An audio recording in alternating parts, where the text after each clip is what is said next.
Sila ay mga survivalist, okay? Gusto nila na palaging may upgrade para alam nila o masisigurado nila na safe ang kanilang offspring.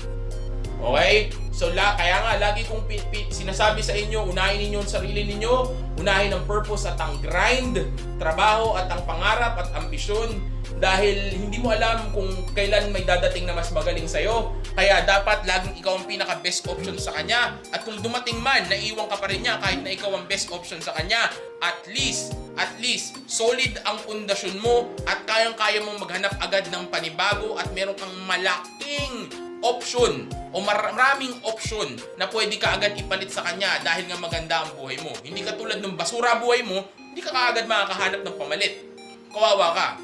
Doon na dadating ang time na bibili ka na ng lubid, bibili ka ng lason, bibili ka ng blade, at wala ka na ibang gagawin kundi sirain ang buhay mo tapos magpapakamatay.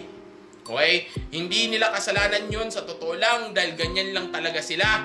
Ikaw ang may kasalanan nun dahil hindi mo alam kung paano ang gagawin. Handaan nyo, ang babae ay mga survivalist. Okay? Hardwired sila dyan. Okay? Explain ko sa inyo to. Bigyan ko kayo na example kung bakit ko nasabing survivalist sila. Okay? Kung meron mang babagsak na kometa ngayon dito sa mundo, okay? At ma-wipe out lahat ng populasyon natin. Hindi man lahat. Tapos sabihin lang natin na may matirang 100. At sa 100 na yun, tingin mo ba, anong mas makakabuti? Yung 99 na mga babae at isang lalaki? O 99 na lalaki at isang babae? Alin dun yung mas makakabuti? Para sa survival